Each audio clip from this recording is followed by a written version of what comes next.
Good evening and welcome to ABN's Jihad Watch program. I'm Robert Spencer, and we are continuing tonight with our series of profiles of prominent freedom fighters in America today. And I'm very pleased to say that we have with us today Stephen Coughlin, who is a senior fellow with the Center for Security Policy, formerly on the Joint Chiefs of Staff Intelligence Directorate and the United States Central Command's Intelligence Directorate and Strategic Plans and Operations Division. And that is quite an impressive pedigree, Mr. Coughlin. And so I guess the first thing I should ask you is, are we going to be talking about any classified info on this program tonight? Program, and to be clear, there's nothing I'll be talking about that ever arose out of any classified information, and there's nothing I'm going to be talking about that openly or cryptically points to something classified. Everything I've done, in fact, even when I was doing this inside the government, I always made the point of everything that can be done, can be done with unclassified information, because the people we're up against always tell us, and all we have to do is make a decision to know it. So, nope, there's nothing here that's classified. Understood. Openly or otherwise. Actually, the topic for today's discussion is a little bit outside the immediately obvious realm of the government policy, although we will see in many cases how it does have to do with those policies. What we're going to be discussing tonight is interfaith outreach and the many strange pitfalls thereof that Christian leaders often are unaware of when they start to have dialogue with Muslim leaders. Steve, can you outline a little bit of what exactly are some of the main difficulties with this kind of outreach? Well, I think that, going back to what I did, although having nothing to do with what I did when I was in the Department of Defense, is, of course, I did a lot of stuff relating to something called strategic communications and information operations. And that had to do with the idea that part of any war, part of any full spectrum war, is the fact that you're always looking to guard against the ideological subversion of your belief systems, and you're looking to see if any messaging comes in. So even as it may be a First Amendment issue not to go into and look at what's going on in our interfaith community, it is certainly important to note that when the Muslim Brotherhood and groups like them want to penetrate into our social domain, one of the axes of advance, one of the vectors of attack that they're going to follow is the one that is to penetrate our religious communities, and they have very effectively done that through the interfaith outreach movements, many of which, it turns out, are under the immediate control of Alinskyist organizations. And in fact, it's not even difficult to prove. Steve, okay, let me just play devil's advocate for a minute, so to speak. Take, for example, an experience that recently happened to me. I was actually supposed to speak, I was scheduled to speak at a Catholic men's conference put on by the Roman Catholic Diocese of Worcester, Massachusetts on March 16th. And the Boston Globe stirred up a controversy about this appearance, got Muslim leaders to ask the diocese to drop me, and the Bishop, Robert McManus of Worcester, immediately complied. And he explained in a letter that he issued through the diocesan paper that he was doing so because he thought that my appearance, if I spoke about the persecution of Christians in the Muslim world and the doctrinal roots of that persecution in Islamic texts and teachings, that would have a negative impact upon the wonderfully constructive dialogue that he was having with Muslim leaders in the Worcester area. And I think that it is taken as axiomatic by most Christians, Catholic, Protestant, Orthodox, in the United States and elsewhere, that it is a good and positive thing to have dialogue with Muslim leaders, and obviously they're anxious not to harm that dialogue, as evidenced by my talk being dropped and other things. So here now you're coming and saying that this dialogue itself is dangerous, and you mentioned Alinskyite organizations. Can you tell us a little bit about what is Alinsky? What does it mean to be an Alinskyite organization? Well, I would say that to be an Alinskyist organization is to be an organization that's under the ideological standards of a man named Saul Alinsky, who you could basically say was and some people will argue this point, he was a Marxist who put the language of Marxism on the street. in America. He's a hard left-winger. And one of the things he did is he wrote a book in the early 70s called The Rules for Radicals. Now, let's make this point very clear here. Let's put some teeth into this discussion, because I think what happened to you through this interfaith outreach is an outrage. I think it is the equivalent. We are seeing Christians being killed in extreme numbers in Africa and in the Middle East. Okay, we are seeing them outlawing Catholicism inside Indonesia. And this is happening at the very time our religious leaders are saying they're having fruitful discussions with their interfaith partners in America. Well, that's just an outrage. It is a total denial of the reality of events. What's going on in these outreach, almost every one of them with Muslim Brotherhood counterparts, is the Muslim Brotherhood uses these outreach forums to get our religious leaders to suspend their judgment in the hopes that they can come up with a nonviolent outcome and a peaceful resolution to events, where the Muslim Brotherhood's clear intention in these outreach events is to suspend their critical thinking and to make them turn their eyes off the homicide, the overt, declared, and claimed homicide of Christians in the tens of thousands all over the world. And I think that this is just something that is a tragedy. It is on par because, remember, we are seeing these people killed in large numbers by groups that claim they're doing it for Islam, of people in the 1930s saying that they were working with the Nazis, so they weren't going to talk to people in the Jewish community talking about the fact that they might kill everybody. So I think this is an outrage. So let's go back to Alinsky. Now, one of the first things to understand is one of the ways these Alinskyist organizations penetrate our organizations is through some of these interfaith groups. I live in Maryland, in Montgomery County, and so in Montgomery County, the name of the entity that does all this outreach that includes mosques is a group called AIM. Now, why is that important to point out AIM? Because AIM is this organization that was founded by is under the direct influence of an organization called the IAF, the Industrial Areas Foundation. And the Industrial Areas Foundation is an organization founded and created by Saul Alinsky. Now, even more important is there's an organization, an interfaith organization called Voices for Justice in Northern Virginia. And when you take a look at Voices for Justice in Northern Virginia, what you find is that it's under the immediate control of the IAF, an Alinskyist organization. And then what you see are all these churches, Christian, Jewish, Baptist, evangelical, Presbyterian, and Catholic, all of them being members of these organizations, all of them having reading lists that say at the forefront of their reading list is the Rules for Radicals. And of course, if you've ever looked at Alinsky's book, Rules for Radicals, the first thing he does in that book is he dedicates it to Lucifer. Okay? So, I mean, really, you're looking at members of the Christian and Jewish community working with a man who's an avowed atheist, who is virulently anti-religious, and that one of the most disturbing things you read when you read Rules for Radicals is this constant reference to these young priests in the seminaries in Chicago who were all doing his bidding in the early 70s. Well, I have to tell you, those people became bishops. More importantly, who allowed these young seminarians and young priests to become students of Saul Alinsky? Well, that would be like Cardinal Bernardin, Cardinal Cardinal McCarrick of Washington, D.C., and I just can't remember the name of the cardinal from Los Angeles. Mahoney? They're all either dead or retired.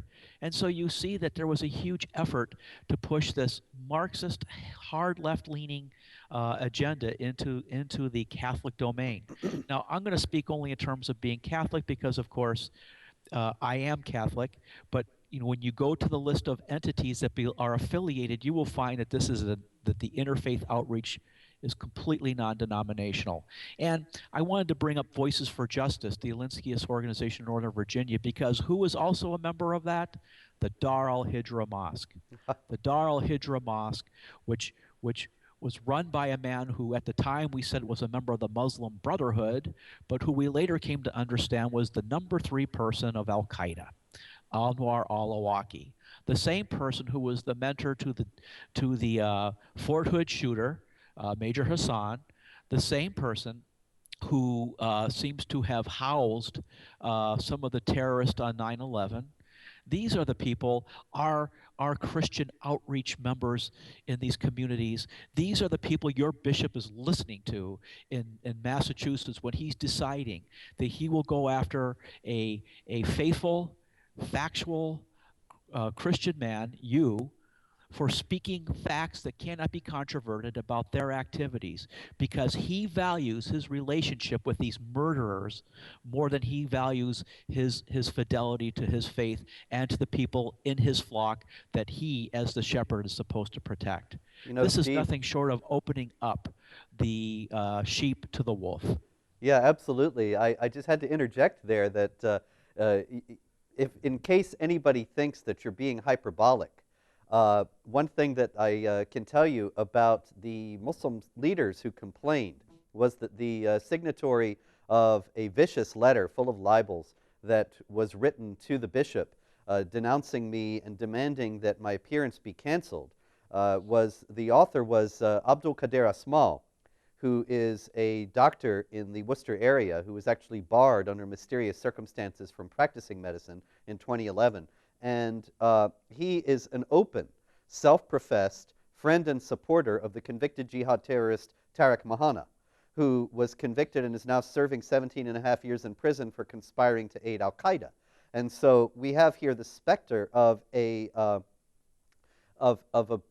Catholic bishop acquiescing to the demands of somebody who openly supports an al-Qaeda terrorist and dropping a speaker from a Catholic conference at his demand.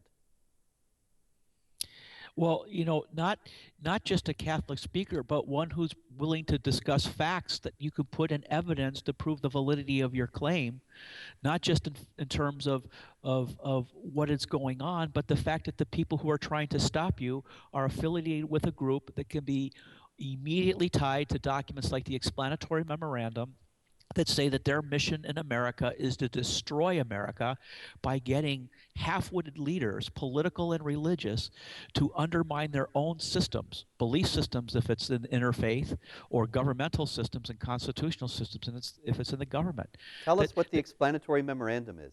well, the explanatory memorandum is the document that was written in 1990 by the then head of the Muslim Brotherhood. I think his name was Muhammad Akram. And in it, it explained the Muslim Brotherhood America's strategy in America. And what it was a civilization jihad. And what they said the civilization jihad called for was the destruction of America, the destruction of its way of life, ideological subversion by our hands. In other words, so that they could implement Islam in America. In other words, when they said by our hand they were going to do this, their strategy was to get our leaders to enforce their laws. Now we see this going on inside the Catholic Church. I just want to put a caveat here. We could, if we had a confessing evangelical or Protestant, or even some and even some Jewish brothers who are aware of this, they could speak to how it's going in their faith community. I'm going to hit the hammer hard, so I'm going to stay with my religion, so nobody's going to accuse me of being anti-Catholic. But if that's okay with you, Absolutely. But here you have Cardinal McCarrick going and testifying before Congress on behalf of the ISNA, Islamic Society of North America, one of the prime entities of this explanatory memorandum, that is the strategic document of the Muslim Brotherhood of America, that was admitted into law, admitted into a federal court of law as their strategic document in the Holy Land Foundation trial. So it is a fact that we know that this is the Muslim Brotherhood. It is a fact that we know that that is their strategy. And it is a fact that their goal is to go to soft-headed, ill-considered senior leaders of American society and government and get them to undermine their own way of life and get them to attack fellow Americans, fellow religious affiliates for them. So this is not new. This is the same Catholic Church where a bishop in Austria went after a woman for basically stating facts about the persecution, the hostile activities of the Muslim Brotherhood type entities in Austria. This is the same. This is the same Catholic Church that actively facilitated to get the grandson of the founder of the Muslim Brotherhood, Tariq Ramadan, to come to Notre Dame to teach in the interest of calling it philosophy, when in fact everything he says is about implementing Islamic law as understood by the Muslim Brotherhood. Going back to it, Cardinal McCarrick testified before the Senate on behalf of the Islamic Society of North America and personally on behalf of ISNA, going so far as to say that the very belief that says that Jesus Christ did not say he was the Son of God, the very faith that says that Christians modified their belief system when they said that when they professed their belief in a Trinity, is every bit as valid in coming to faith as is other religions. Now, how far do you go in interfaith and trust before you have to start taking into account the murderous record behind these organizations, where we can, in factual manner, in evidentiary manner, prove that these people are not good? The first thing that happens when the Muslim Brotherhood takes charge in Egypt is they start massacring and terrorizing Coptic Christians.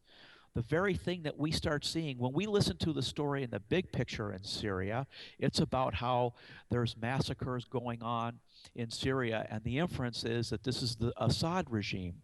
But every time we get close to the facts, it turns out that every time these Christians are being attacked, they're being attacked by groups that we're supporting, namely Muslim Brotherhood organizations who represent the resistance. Specifically, people who we know are taking the direction of the senior jurist of the Muslim Brotherhood, a man named Yusuf Kawadari.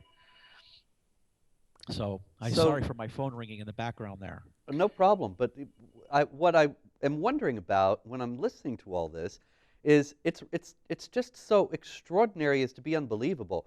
What could Cardinal McCarrick have been thinking?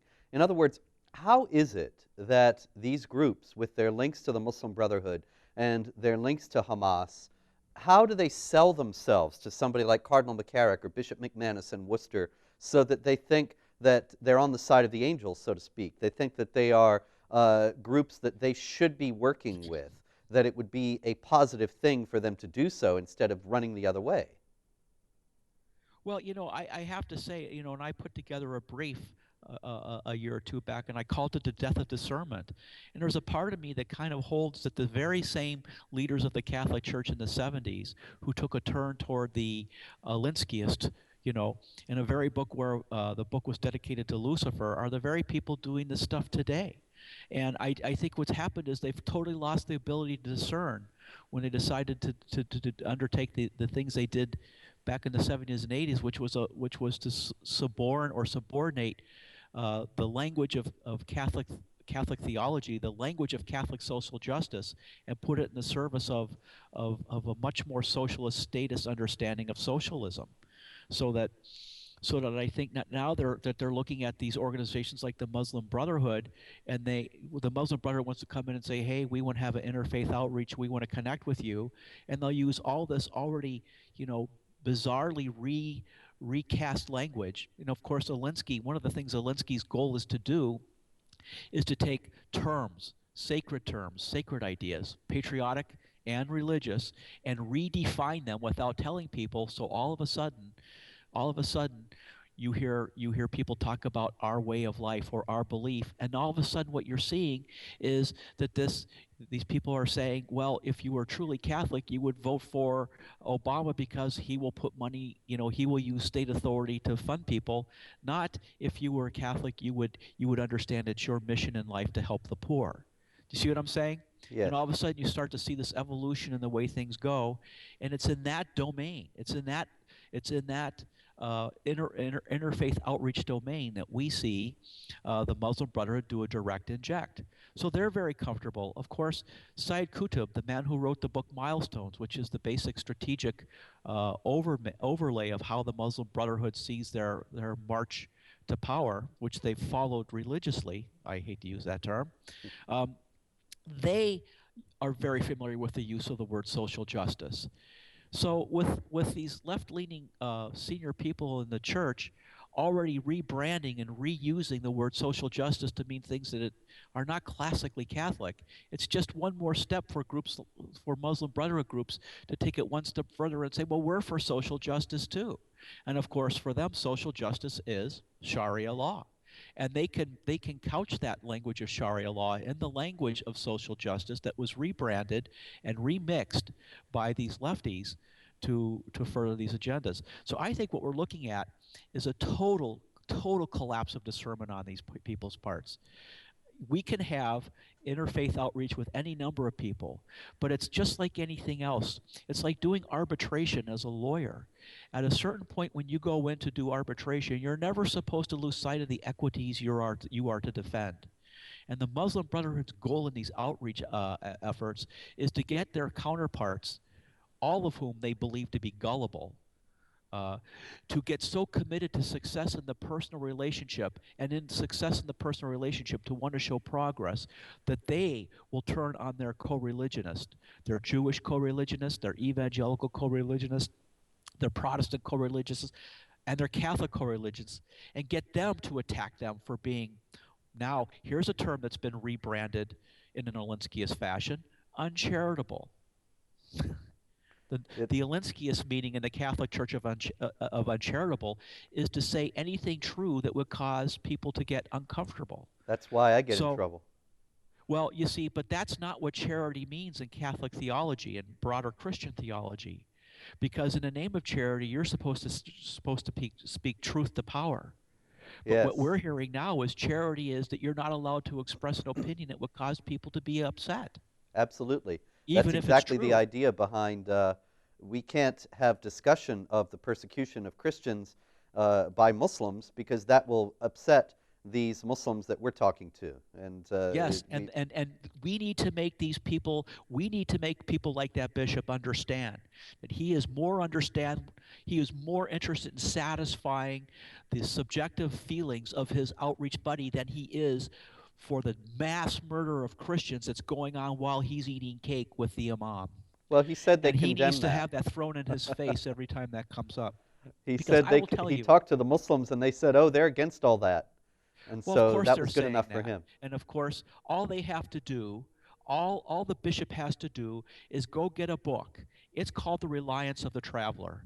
And I pick out this book among other books because if you go to the beginning of The Reliance of the Traveler, you will see that one of the entities that certified it is the Fiqh Council of North America, which is a Muslim Brotherhood entity under the direct management of the Islamic Society of North America, the lead element of the Muslim Brotherhood, so that when we go in to The Reliance of the Traveler, an authentic and validated and authoritative translation of Sharia law into English that the Muslim Brotherhood acknowledges to be their understanding of the true faith and Islamic law, all we have to do is go to the page where it says that there is a requirement to lie to people like the bishop if that's what it takes to further Islamic objectives.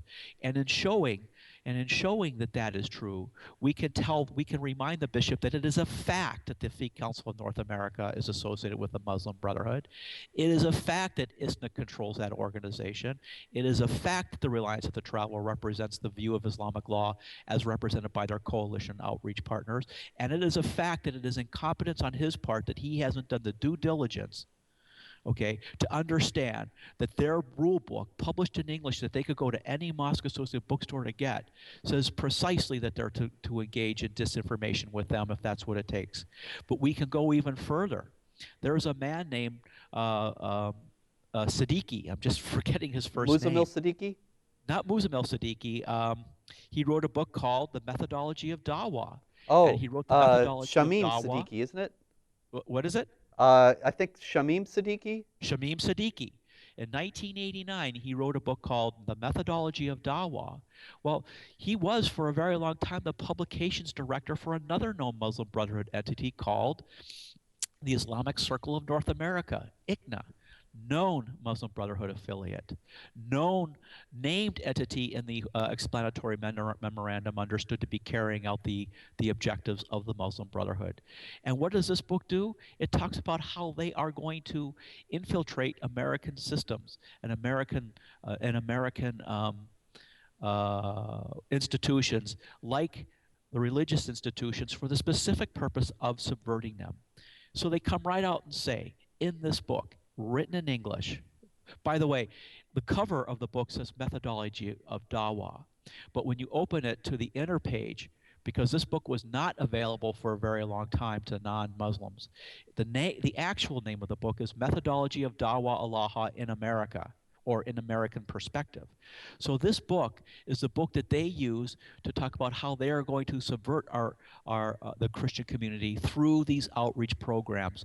And one of the things they make clear is that they're going to be so friendly and nice in these outreach programs that our unconsidered, negligent counterparts, our bishops, who feel that they are so interested in satisfying these very friendly people, they would rather walk away from the meeting with them feeling good about that outreach moment than they are with the mass killing of Christians by those same organizations in their operations abroad.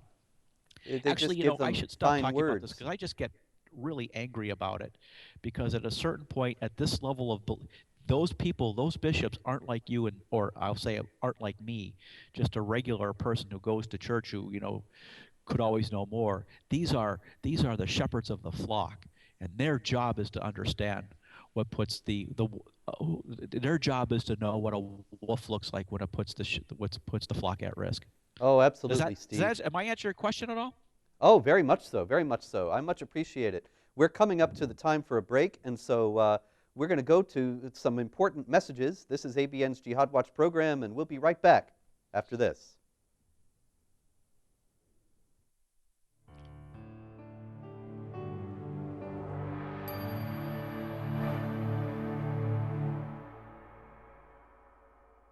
Hello, this is Sam Shamoon from the Jesus or Muhammad Show, one half of the team with David Wood.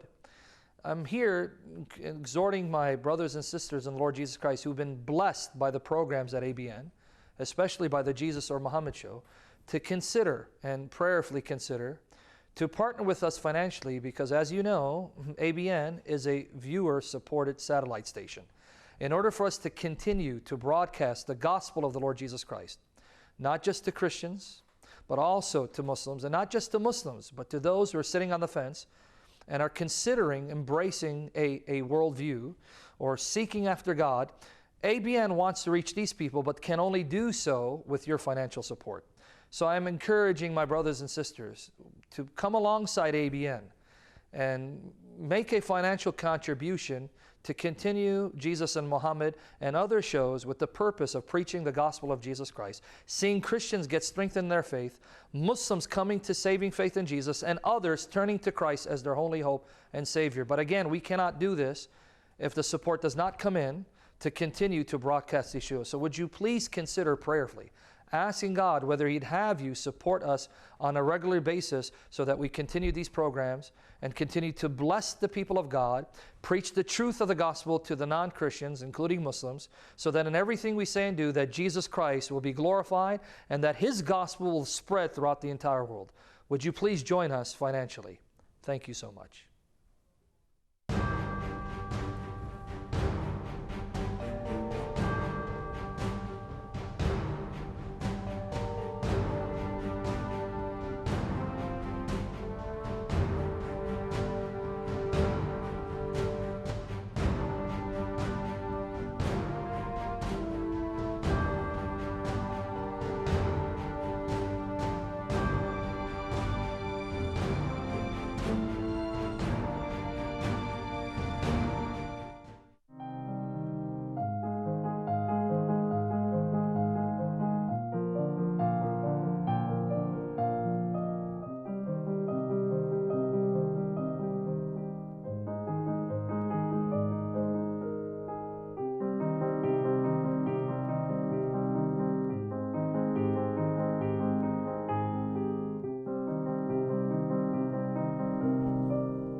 Good evening and welcome back to Jihad Watch on ABN.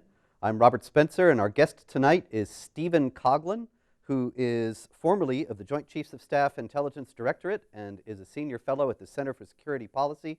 We have been discussing the deceptive and dangerous interfaith outreach that Christian groups are pursuing with Muslim groups that are anything but what they present themselves to be, but are actually Muslim Brotherhood entities.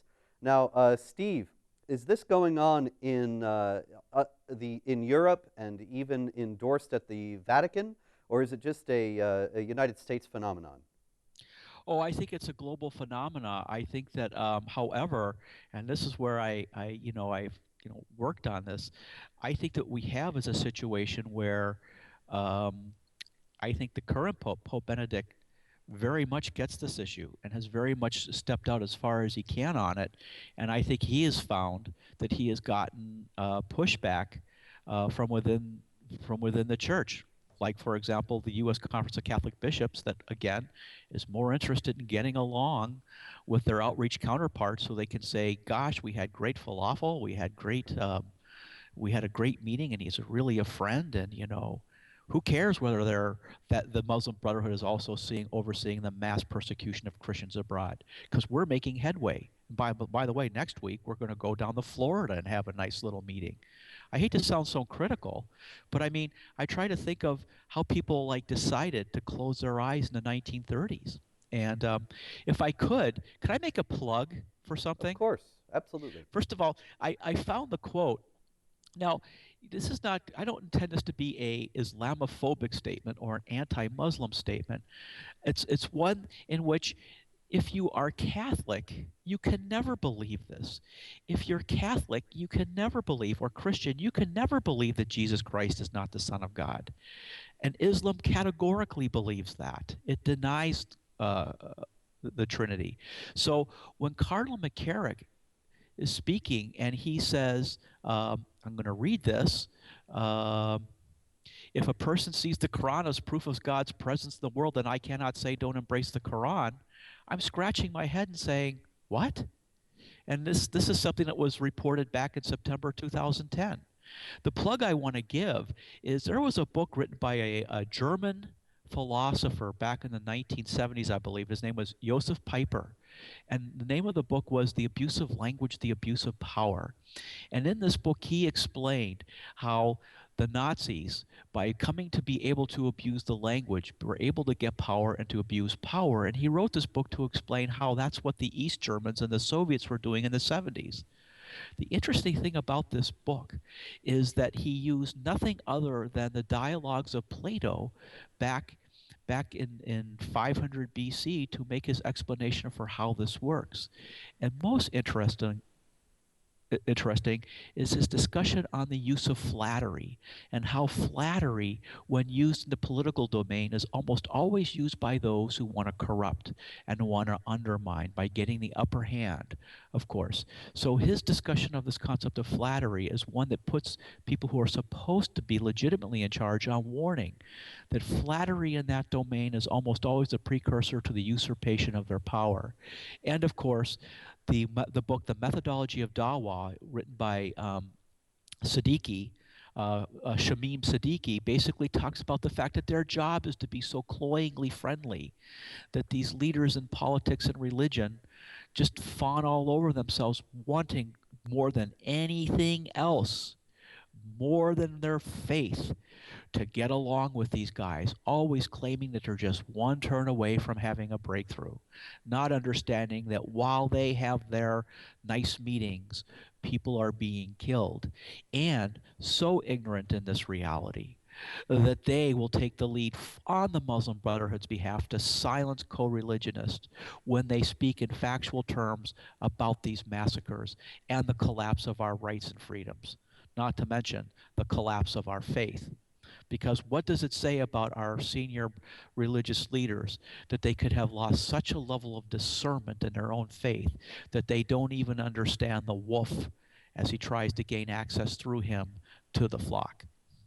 Incredible, Steve. And I think these bishops, and we need to be able to do it principally and factually, these people need to be slammed hard, and they need to be able to eat publicly the fact that their position is costing the lives of thousands of Christians, 100,000 the Catholic Church estimates every year.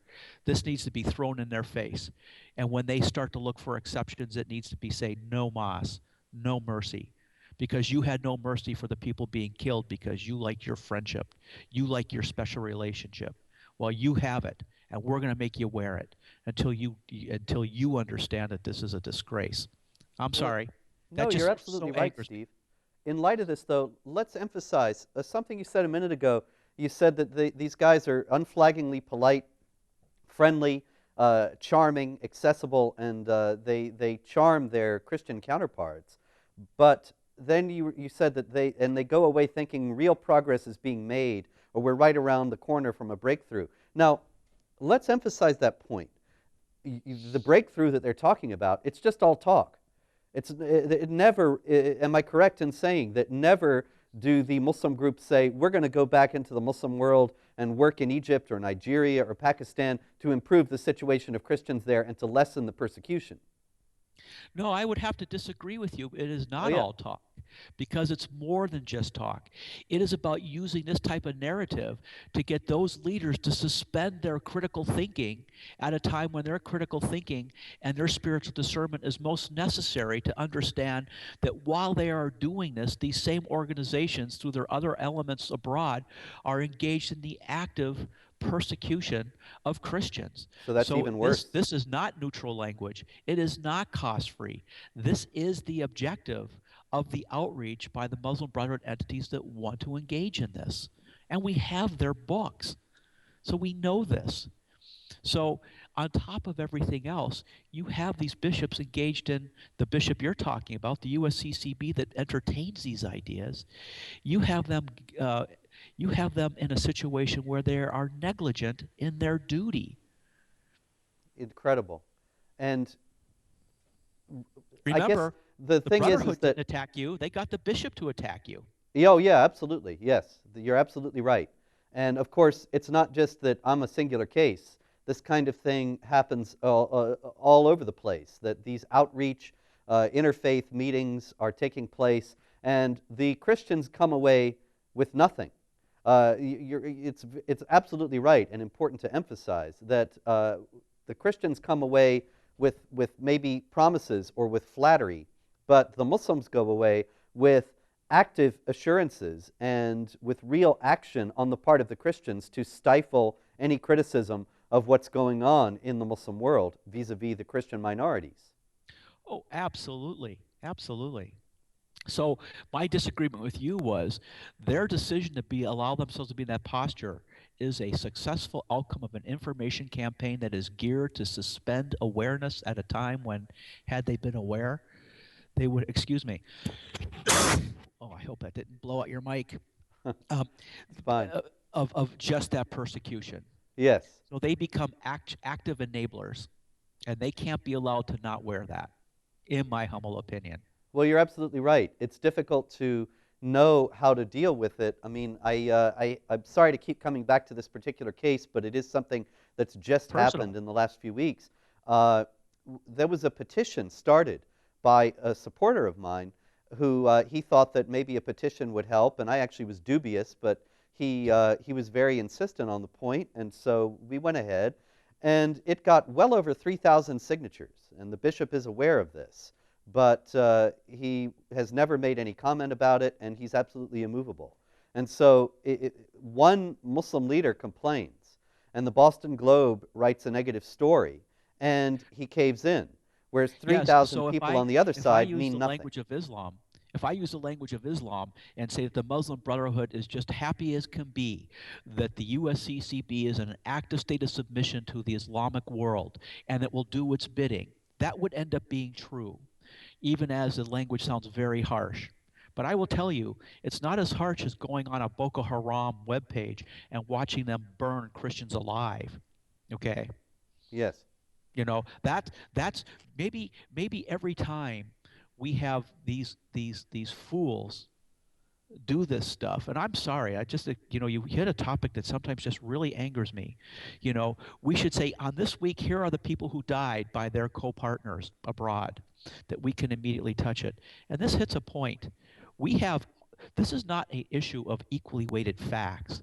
The facts cut decisively in our way. So the bishop, when he did this, had to suspend all reason, all reasonable thinking.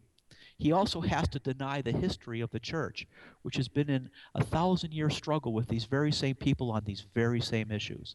Now, I'm not trying to make history the guide, but it's not exactly. So he has to deny history, he has to deny facts, and he has to deny the active murder of Christians abroad, and he has to deny the published doctrines of the Muslim Brotherhood in America that they are actually working with, when they say the only reason they're working with them is to subvert them and to get them to do their bidding for them in the community they're supposed to protect. Also you mentioned Sayyid Qutb before, and Yes. Sayyid Qutb actually speaks about building bridges, which is the favored language of these Muslims who pursue this kind of dialogue and interfaith outreach. And Qutb said very clearly that the bridge only goes one way, that it is an instrument to move people out of Jahiliyyah, the society of unbelievers, and into Islam. That's all it's about. And I recall also the letter that 138 Muslim scholars wrote to the Pope, Pope Benedict XVI, a few years back, after the Regensburg address that caused the riots and the murders in the Islamic world, and that was used as a pretext for them, I should say. And in any case, the 138 Muslim leaders, they wrote this letter to the Pope, as you'll recall, that was called A Common Word. And it quoted the Quran, saying, let us say to the unbelievers, let us come to a common word between us and you. And so this was presented as being a generous and ecumenical attempt at outreach. And yet, if you go to the actual Quranic passage in question, where that common word phrase comes from, it says, let us come to a common word between us and you, that you will associate no partners with Allah. Now, of course, in Islamic theology, the worship of Jesus as the Son of God is considered an unlawful association of partners with Allah. And so what these Muslim leaders were actually saying was not, come and let's talk and come to some common agreement, but come and let's have you convert to Islam and drop your faith in Christ as the Son of God, and then we'll get along. It's exactly right. In fact, I actually took that document, the open letter to the Pope, and I used to brief it. And I called it the 3 up, 3 down rule, where you would just take all the quotes from the Quran that was in that document or other documents they write, go find them in the Quran, and go 3 verses before it and 3 verses after it, and ask yourself if it was as friendly as you thought. Now, if within those 3 verses you find something, you keep that string going. And what you find is that, yes, Islam is a tolerant religion, but tolerance is defined according to Surah verse 929. I think I got that right. Boy, yeah, that's the one. Where tolerance is based on submitting and feeling yourself subdued. So the common word between us and them is that you must deny the Trinity, or you must submit to becoming a second-class citizen as a dhimmi. This was a ferociously hostile letter. And the total collapse of discernment among our USCCB outreach counterparts is so sad that they didn't understand that they were being directly attacked for the belief that they're supposed to defend. And yet what did they do? They called this a bridge. And of course it's a bridge if you understand a bridge in the Muslim Brotherhood parlance. That is, it's one way to get you to come over. It is not 2 ways. And of course, every time you hear the Islamic world talk about the bridge motif, you're instantly should be queuing into the talking points of the Muslim Brotherhood. And then what happens is you contemplate everything they mean from there. Just like every time they bring up Medina, they're talking about the milestones. Yes, these people, the Muslim Brotherhood, can't be clear. All you have to do is make a decision to understand what they mean according to their rule book, which, happy for us, they have published in English. So there's nothing about this that can't be known. And this goes back to the fact that I've struggled with this idea, and I've had to think about what is the difference between ecumenism and interfaith outreach. And this is just my personal definition, but it goes back to this. It goes back to the fact that people involved in interfaith outreach are more interested in getting along than they are with defending the equities they're supposed to defend. Ecumenism is about the idea that we have a faith that we have, and that we go out to other communities and we share, or we come into common understanding those things which we're able to agree with, never losing sight of what it is we're there to defend, but always realizing that where there's common ground, that you can meet on common ground. Interfaith operation is about suspending those things that get in the way of a common belief, a meta belief that requires that no matter what you come in with in your belief, whether you're Jewish, evangelical, Presbyterian, or Catholic, or Muslim, that you downplay those things that separate you, and you play up those things that make you common. And of course, this is very good for those people who understand that they're in control of that narrative. And in the interfaith outreach, if it's not Alinskyist in control of that narrative, it's the Muslim Brotherhood. And in a sense, both of those entities could go very far down the road in tandem with each other before they have to have a separation between each other. So I look at this, and my greatest fear is that our current Pope, Pope Benedict, I think, understood this in clear terms. In fact, I think he may have had it right, that the greatest threat to the Western civilization isn't Islam. It's what he called extreme relativism. And what we have is a USCCB that's marooned in the extreme relativism they implemented in the Catholic Church in the 1970s that has become so severe for them that they can't recognize the threat that the Muslim Brotherhood poses to them in their own outreach, and their own outreach forbids them to stand up for what they're supposed to believe in when assaulted by these very friendly outreaches from the Brotherhood community. So what do you I mean, does that track at all? Oh, very much so, very much so. But one of the points you just made is very important to emphasize, I think, and that is that it seems that people generally in the church today tend to think that the way to have a genuine discussion or dialogue is to concentrate on what we have in common. And of course, the Hamas-linked Council on American Islamic Relations and other groups like it always plays this up in accord with the Muslim Brotherhood agenda that you're sketching out, that Ibrahim Hooper has a piece that runs around every Christmas time saying Christians and Muslims have more in common than you might think, and you might not know that the Quran teaches that Jesus is born of a virgin and is the Word of God, and so on, and never mentions all the things that the Quran teaches that are contrary to Christianity, like that Jesus was not crucified, is not the Son of God, is not the Savior, and so on. Now, it seems to me that any real genuine discussion, any honest dialogue, would actually take up the differences rather than the similarities. Because we can talk about our similarities all day long, but then the differences are still going to divide us. Whereas if we take head on the differences, then if both parties are honest, which of course is a very difficult thing sometimes to determine, then at least there's some possibility that real progress could be made. Would you agree with this? Well, I would make a couple modifications, but I think that we could say, for example, or I would say that when we talk about the integrity of those Muslim Brotherhood people who we know come from the Muslim Brotherhood, their integrity will be measured by their fidelity to the doctrines they publish. And so, in a sense, they are always telling the truth insofar as the truth is measured according to them, according to Islamic law, as the Muslim Brotherhood understands it. And in such, they are completely predictable. I think that, yes, there is nothing wrong with coming to a common understanding of things based on what we have in common. But that commonality has to be based on what is really in common.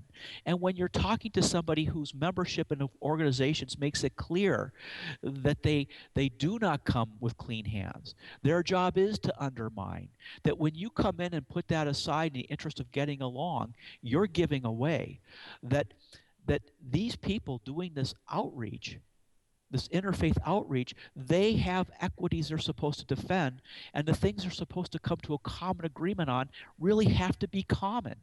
And part of it is calling out people who are not acting with clean hands. So in theory, I have nothing against working with the Muslim Brotherhood on the things we agree with. In fact, there's really not much to agree with. They will take what you want to think is common. They will take your ideas and they will project them back onto you and say they agree that as well, so you buy into what they're doing. And then in the interest of supporting a mirror image of the expectancy they know you want to hear, send you right down the drain. So I think that we have to say the people who do the inner faith and come to a common understanding, they have to put their big boy underwear on. And they have to put their big boy thinking on. And they have to understand who they are and what they represent, so that they understand what's non-negotiable in their faith and what's non-negotiable in terms of what is the truth. Okay? And not in the interest of getting along, pretend that there's things in play, things that can be agreed to that are not. And in that respect, I think it's really important to remember. I think it's very important, and I can't think of the actual citation but there is a play in the Quran. One of the phrases, maybe you could pick it up, where they basically talk about Christians who have turned away from the truth. And it's very clear, in a sense to me, that this is a play on John's gospel, where Jesus says he is the way, the truth, and the life. So that if you accept that Christ is the way, the truth, and the life, you can never accept the verse in the Quran that says that it's a turning away from the truth. If I have a couple minutes, I'll come up with it. Now, well, one thing that leaps to my mind is chapter 98, verse 6, which talks about the unbelievers among the people of the book are the vilest of created beings, the worst of creatures. Now, the unbelievers of the people of the book presupposes that there are believers among the people of the book. And this goes back to the Islamic idea that all the prophets and Jesus also, all the biblical prophets and Jesus also, were Muslim prophets who taught Islam. And then their followers twisted their teachings to create Judaism and Christianity. And so there are believers among the people of the book. Those are the Jews and Christians who accept Muhammad and become Muslims. And the unbelievers among the people of the book are the Jews and Christians who remain Jews and Christians. Absolutely. And that's where they know that the people they're doing outreach have done no due diligence. They know that USCCB has done no due diligence and said, who are these people and what do they represent? They know these people are actually pretty simple-minded. Remember, they're the ones that bought into the postmodern narrative by buying into Alinsky, who dedicated his book to Satan. Okay? I mean, and we could see them post that and advertise it. So it's not like there's a mystery here about who's representing our interest in these interfaith movements. There's no mystery at all. What I think is an outrage is they're allowed to continue on a lie. Yes. Well, Steve, in the time we have remaining, we have about a little over 5 minutes left. I think that the best way to conclude this would be to ask you, you say that we need to hold these bishops accountable and remind them of how they are aiding and abetting the persecutors of Christians in the Muslim world. But how do we do this? What do you think is a real practical way that we can get through to them when, the Bishop McManus turns away, is completely indifferent to a petition of 3,000 signatures, and they seem to be impervious to any counter-arguments in this regard? Well, I think that it's not about winning them over, because I think that they're gone. I think it's about making the rest of the community of believers understand who they are and making them have to wear it, and putting people on notice that they're being watched by people who now understand, and it's not okay. I don't have any faith that our current leadership in the U.S. government's going to find their way. My faith is in the fact that when the public figures out what's going on, they're going to demand their removal if they don't straighten up their act. And I'm not just talking about the Obama administration. I'm talking about people like McCain, who thinks that they can work with the Muslim Brotherhood. So I think this is about saying, I'm not trying to get you to change your mind. I'm about making sure that you understand the truth of what just happened when you decided to prefer your pals in the Muslim Brotherhood for outreach over the lives of Christians being persecuted by their doctrine abroad. So that every time that the USCCB or a bishop comes up and says this, we'll say, well, since you last had your outreach mission, here's how many Christians died Okay? And here's how many we can specifically associate with the people who belong to the same organization, the people you meet with in outreach say you're having a great meeting. How do you Excellent. feel? And it's like, and just make it clear, we're going to hang this around your neck until at some point, people who are becoming, remember, the disaster going on in the Middle East is going to cause a gag reflex in the American public when it gets to a point where nobody can pretty it up anymore. And people are going to start looking for who caused us to get into what's going to be the worst disaster in foreign policy history.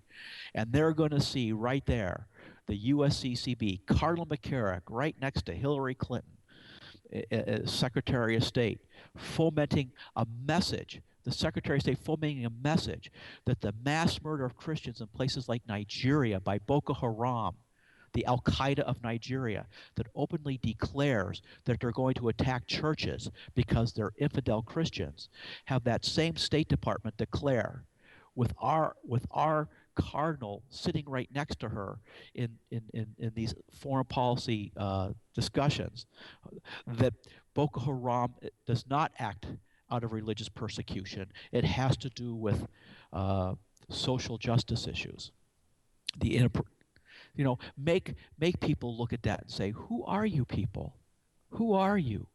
And maybe realize that we have to go all the way back to what I think the current Pope, soon to be former Pope, Pope Benedict, said, that the greatest threat we face is this extreme relativism that I call the postmodern narrative, that causes us to negate everything we say we believe in and elevate to the same level of belief of what we're supposed to believe its opposite. And in this instance, regardless of what you think about Islam in the general field, it specifically exists to negate Christianity. And that's just simply a fact. Just read Surah 5. So, and go back and say, what do we believe? And for those who don't know, they should ask themselves whether they should at least make a decision to believe in something, even if it's the affirmative decision to believe in nothing. Because right now we have people running our world, Western civilization, in the interfaith community and at the governmental level and at the media level, who believe in nothing as affirmative belief, and believe that the best way to destroy other people's belief in something is to nullify it. So I would say that, maybe it's time to go back to first principles. Absolutely, Steve. Steve, By the way, can I say this? I'm sorry? Really quick? Yeah, To we're almost John out of 1, time. So, to John verse 1, the way, the truth, and the life. yes. Excuse me, that's not the right one. We have Quran verse 575, and see how Allah doth make his signs clear to them, see yet in what ways they are deluded away from the truth when speaking about those who say Christ is the Son of Mary. Oh, there you go. There Well, you that's have a it. fitting end to this very illuminating discussion. Stephen Coughlin, I much appreciate you having been on the show, and I certainly hope that your words are heard and heeded by the Christian leadership in this country. As remote a possibility as that may be, we have to keep telling the truth, and I appreciate your courage and your persistence in doing so. This has been ABN's Robert, it's a Jihad pleasure Watch to be here. program. Thanks so much, Steve, and we will be back again next week with more. Thank you, good night, and God bless.